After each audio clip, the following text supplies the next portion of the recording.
Okay, trying again. Welcome everyone to Ask a Monk, where I answering questions from our website. So if you're interested in asking a question, you can go visit our website. The link should be in the comments. If it's a question about meditation, it'll probably get answered. If it's a question about Buddhism, it might get answered. No promises. So today's question is about the relationship between mindfulness and noting, which is the sort of question I get often. This one is a bit different. The question is sort of on the general topic of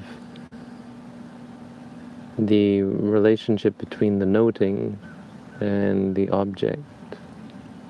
Right? So it relates to issues of what does it mean to note something, and what is the thing that you're noting, and the difference between noting and being mindful, if there is any, or the relationship between them, right? So first, just a little bit about mindfulness. The word mindfulness is a translation of the word sati. It's not a perfect translation, and so it's important, a little bit important, that we understand the word sati, the word that we all use to mean this state of mind, the state of mind that has clarity and rightly grasps the object, or grasps the object in such a way that it can be seen clearly, right? Because mindfulness is what leads us to see clearly. Mindfulness is the grasping, or sati is the grasping of the object. That's how it looks.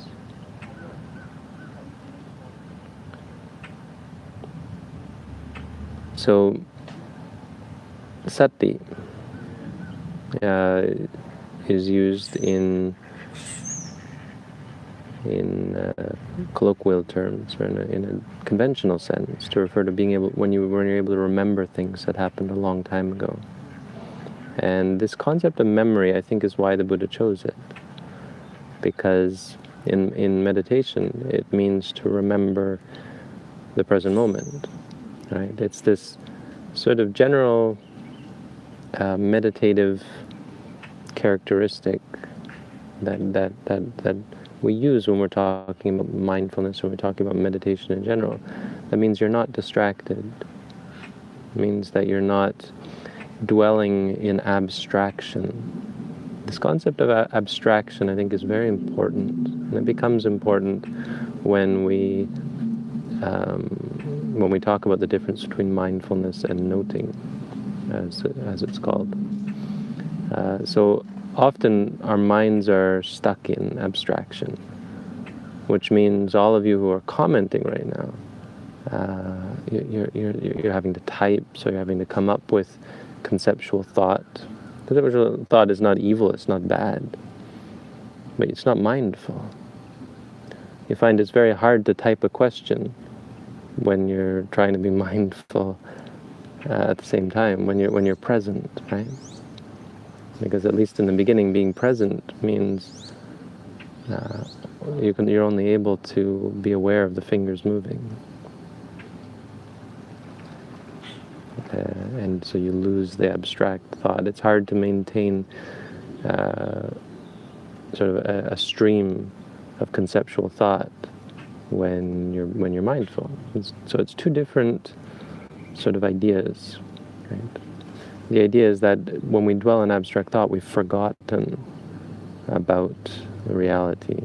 I mean, a simple one would be being aware that you're sitting. This awareness is lost on most of us, even though we're probably most of us sitting. So if you're caught up in writing or reading or watching, you might forget that if you're listening to me, you might forget that you're sitting. But when I say that to you, it reminds you. I say, hey, did you know that you're sitting? And suddenly you're reminded that you're sitting.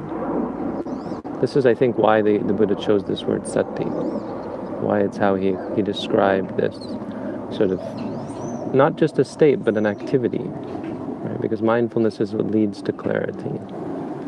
And the act of cultivating mindfulness is this process by which you rightfully grasp, or rightly grasp an object instead of wrongly grasping it. We'll talk a little bit about that as well. But abstraction is useful. It's really the only way we can understand and change our view, right? Abstraction is the basis of language. So for someone else to remind us of something, they need to use this abstract, these concepts, words. Words are all concepts. The word sati doesn't mean anything, it's just a sound, right? But it has meaning conceptually to us, and that allows us to change based on how our mind works. It allows us to conceive of something. We know what sati refers to, or what mindfulness refers to, and it, based on our memory and our recognition and our ability to associate, we associate that word with certain mind states, and those are evoked. And the mind states are all real, right? Mindfulness as a reality is real. But the word mindfulness is just a concept. When I say mindfulness, it evokes in you certain real mind states that aren't abstract. And so they're useful. Teaching is useful. Me talking, all of this talking, some of you, I think, find it useful. And it's useful as an abstraction, as a way of changing the way you look at things and allowing you to see reality in a different way. But it will never be a replacement. It will never be enough. I could give talks and you could listen to all of my talks, and it would never be enough if it wasn't associated with the practice that it's trying to evoke, right? The states of mind that it's hopefully trying to evoke in the listeners. And that's where noting sort of comes in. It's sort of a nexus between the two. Noting, the word noting I don't use a lot. I just usually tell people to say to themselves, because the word noting is, it's analytical, it's sort of dry. To me it has specific connotations that aren't necessarily helpful. It's not a bad word, and so people who use it, I'm not critical of them, but I like to tell people to say to themselves, right? Because it's more practical. It's not clinical anymore. It's just say to yourself. There's no doubt about what I'm telling you to do. And that, to me, relates back to this, what's really going on, what this really is the use of a mantra. Mantra meditation is very old, I think before the Buddha.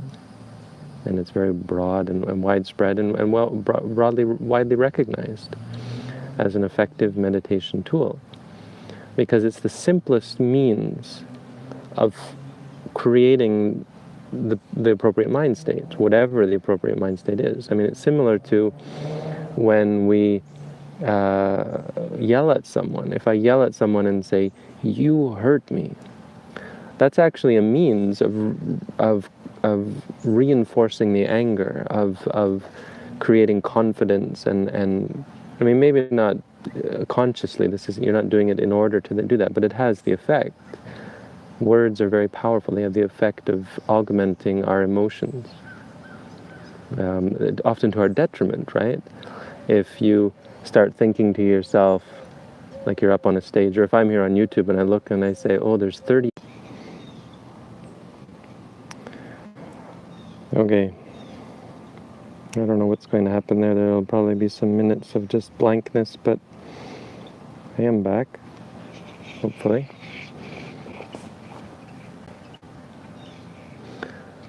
I tried to talk, I asked someone about it, they don't know what's going on.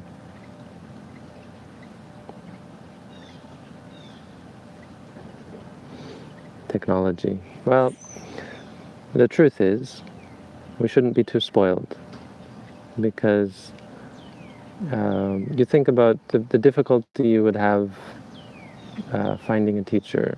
Not to say I'm some great teacher, but any teacher, right?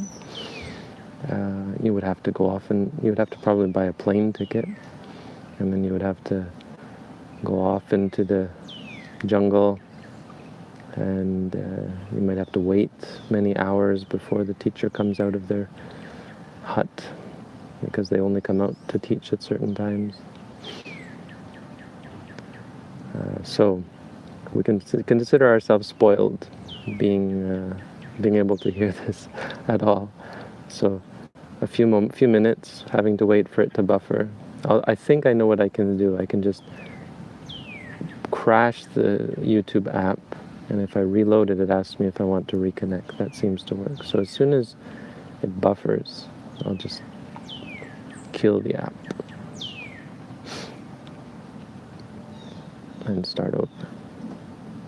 I don't know where I was at in the talk. So we were talking about mindfulness. Apologies if I miss something here or repeat something. We're talking about mindfulness and noting, and how noting is sort of the nexus between abstraction and reality. And right, so I was talking about the mantra, how I talk about, I usually use the language of a mantra because it's really where this comes from. Why do we use this word? Well, this is a very old technique. It's not something new that someone said, hey, why don't we repeat a word to ourselves? It didn't come out of nowhere. It wasn't a new creation. It's not like there was an old way of meditating and suddenly someone thought, boy, let's use words. And why? Because we're always using words. When you like something, you say, boy, that's great. You have this concept in your mind of, I should get that. We have a it may not even be words, but it's a conceptualization. You see something, you say, that's a banana, or that's an apple, or that's a piece of cheesecake. And that concept reminds you of what it tastes like to eat a piece of cheesecake. And it creates all sorts of problems, right?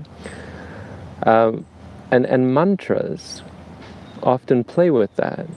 So you might have a mantra that helps you create certain states of mind, stimulates this. Hopefully you don't use a mantra that stimulates greed or anger, but we often use words in those ways. Meditation, good meditation, and this is why why meditation can be dangerous, because it can evoke, quite conceivably, you could have a meditation that would make you more angry, more greedy, more deluded especially, because of course any religious teaching that has wrong view, it often involves teachings and even sayings, mottos, even mantras that support delusion. But a good meditation will be something that, or can be something that evokes positive emotions. One that comes to mind, I think should come to mind to many people, is loving kindness. We use a mantra. We'll say to ourselves, may I be happy. May all beings be happy. And it's meant to, it's not lip service, right? The words themselves are useless. They're just words, but they have the potential, especially over time, to evoke positive mind states of love, of compassion, of kindness. Other meditations aren't designed to create an emotion, but they're designed to similarly cultivate certain mind states. So kasina meditation is a good example, where kasina is an object that you use to create a sense of totality, where your whole universe is one thing, like a color. So you start by focusing on a circle of white, say, the color white. And you just repeat, you look at it and you repeat to yourself, white, white, white. And the mantra helps evoke a singularity, let's say, or a sense of single-pointedness. So white isn't a special mind state, but because it's a simple concept, and it's very singular, it pulls in all of the associated mind states. Like white isn't something that's going to make you angry or greedy or deluded or so on. It's not going to evoke bad things. So it has the potential to help you create a lot of very powerful and pure states of mind. Eventually, so that all you see, even when you close your eyes, is white.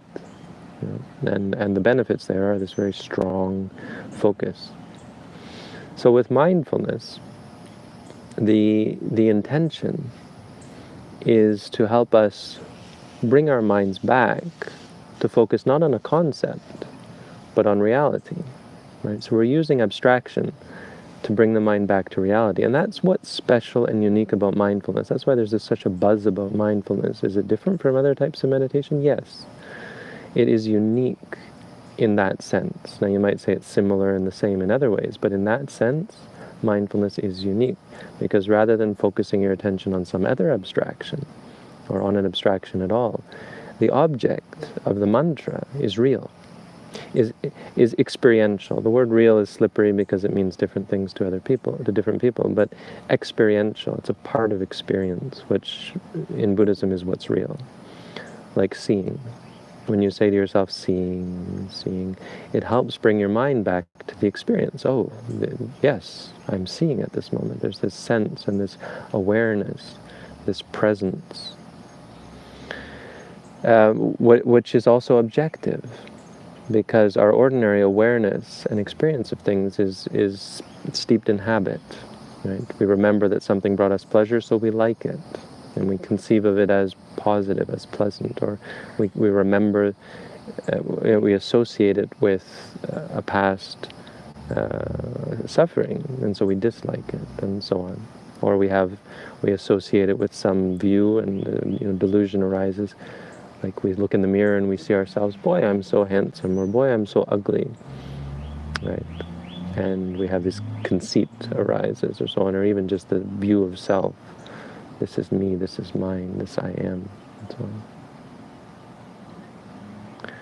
on. And so mindfulness, this practice that we talk about, where you remind yourself of the experience, has the potential to remove all of that.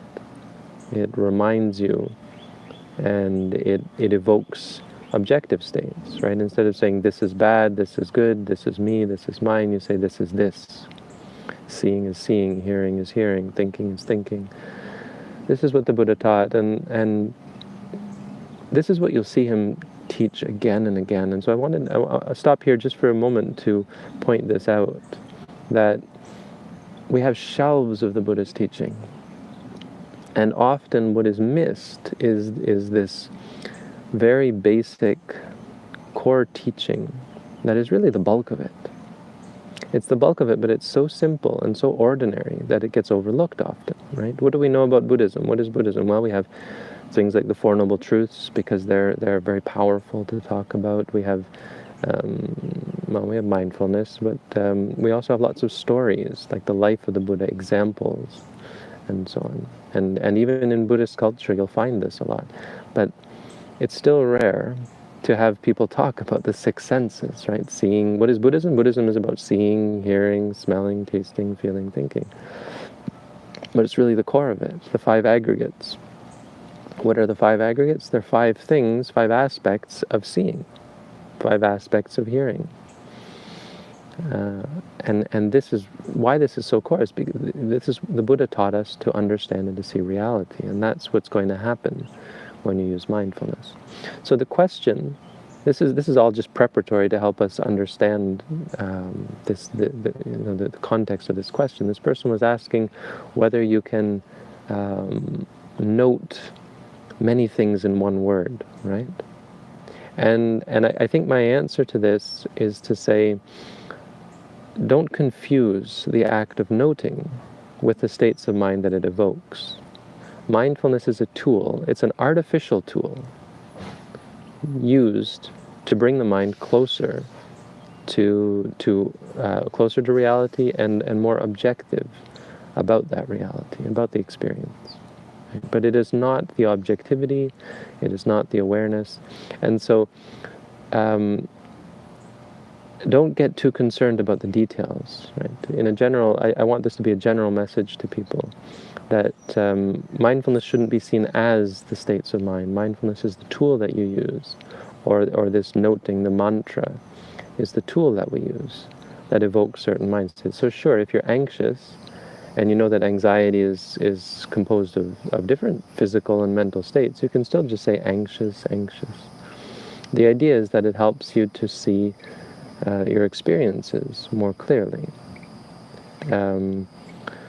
but not to see the mantra as some kind of pill or some kind of magical wand that you wave and it affects reality. It doesn't have to be one-to-one. You don't have to be mindful of everything.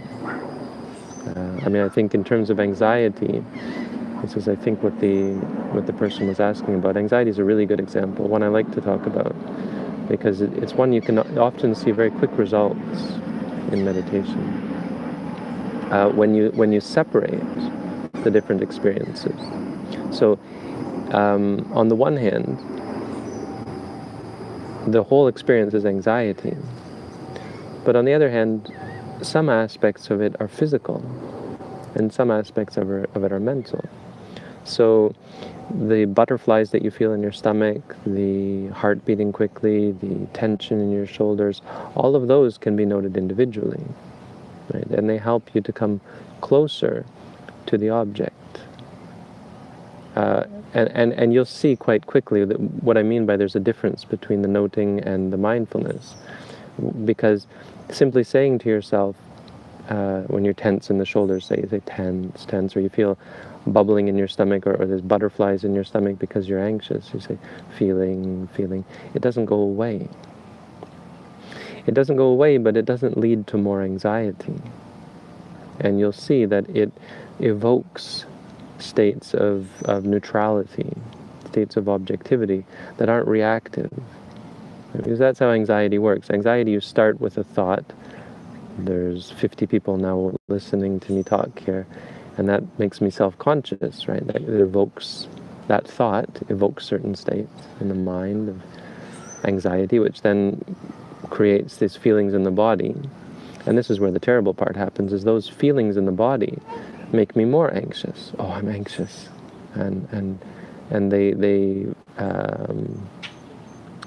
bounce back and forth. So the states of the physical states lead to more anxiety. More anxiety means stronger physical reactions, and it becomes it snowballs into this sort of feedback loop, bigger and bigger and bigger, until we can have a panic attack. Yeah, this is, I think, I've never had a panic attack, but I think this is what people talk about when they talk about a panic attack. It's just gotten so overwhelming, and they have no way of dealing with it. Right? But you can see that each moment there's a process going on. There's abstraction. You experience something, and then you conceptualize it, and you react to it. And all of that can be replaced and can be changed if you use a different, let's say, a different mantra, right? Because that's kind of a mantra. I'm anxious. Oh no, this is a problem. Right? You change it to just, this is anxiety, or with the physical, this is feeling, right? And this evokes very different states of mind. It has the potential to. It's not magic. It's not in and of itself mindfulness. But if used consistently, properly, and with the right idea of why you're doing it, it can evoke states of objectivity, of calm, that counteract the build-up of things like anxiety. So the person was asking about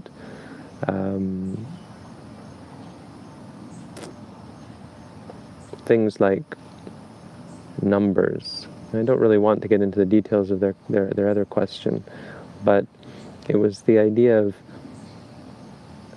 the mind can only take one object.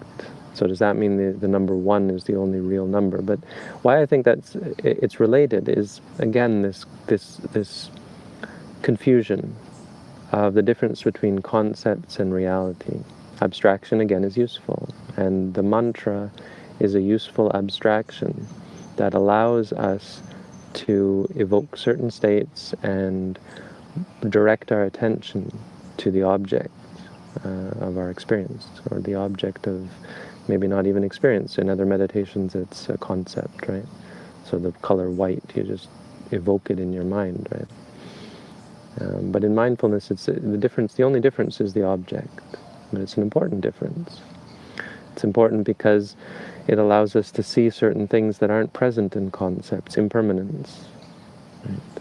Our inability to, or our lack of familiarity with impermanence is what leads us to disappointment. Things don't go as expected. We're like, why didn't they go as expected? But for a meditator, it's like, oh yeah, I don't know what's going to happen next. And that's okay. I mean, that's, you become familiar with reality, and the whole idea of expectation becomes absurd. Because you can't know, and any kind of expectation that you do have is just going to wind you up for potential disappointment. It doesn't have any benefit to expect things, right? I want things to be this way. What does that mean, right? All that means is the cultivation of wanting. It doesn't have any bearing on how things are going to be. And the knowledge of suffering, that when you try to fix things, you try to control things, you just suffer.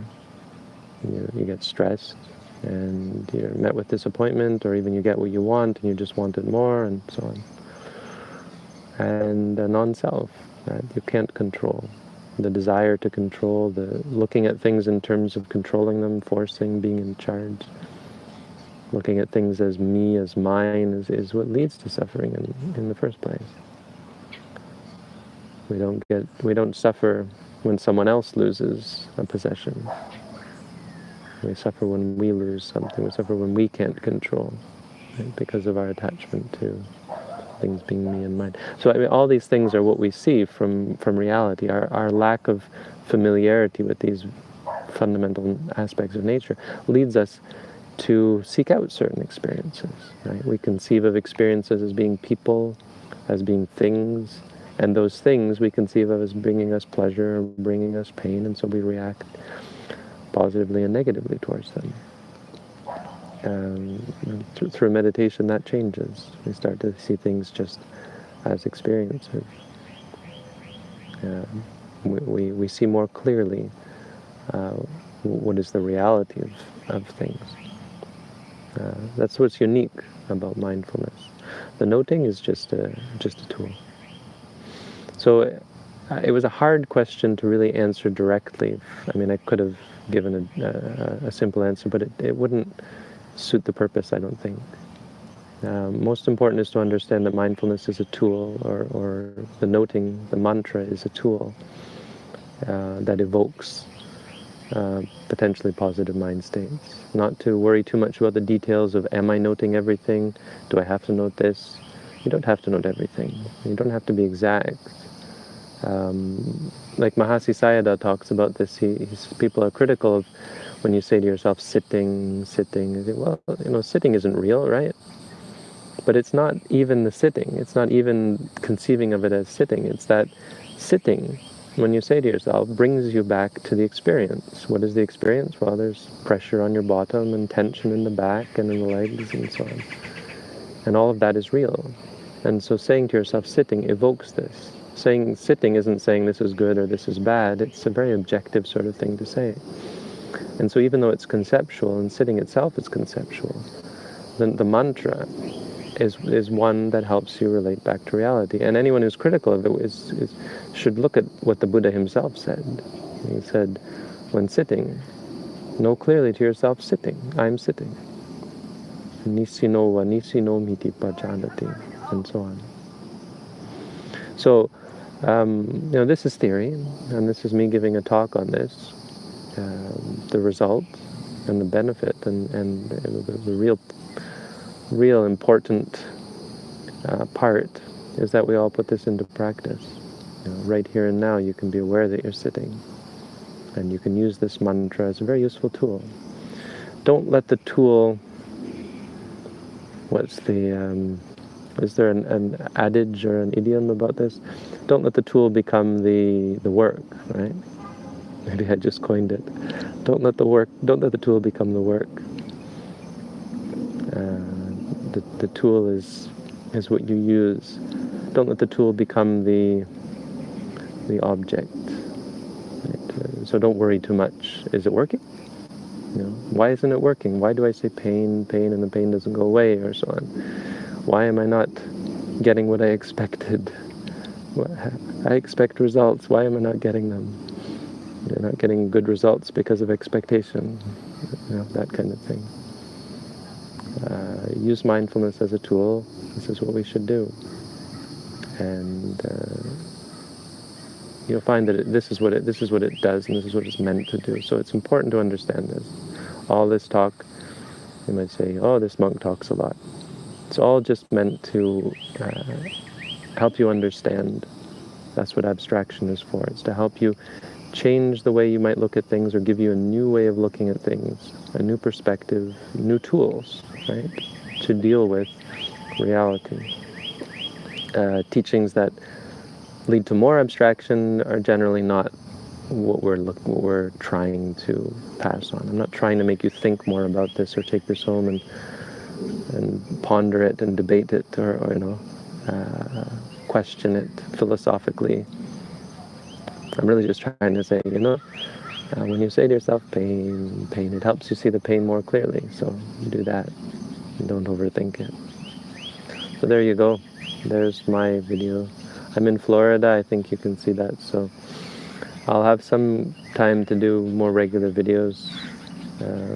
But this month I'm traveling, so there will be days and even periods where I won't be able to, where the internet might not be good enough. And I do plan, as far as one can plan in the future, to do more videos and to keep this up. But anyone with expectations of videos out there, this is something you should be mindful of. Wanting. If you're annoyed at this monk who doesn't have a regular schedule, well, maybe that's in a way a good thing, because it helps you see attachments and let go of them.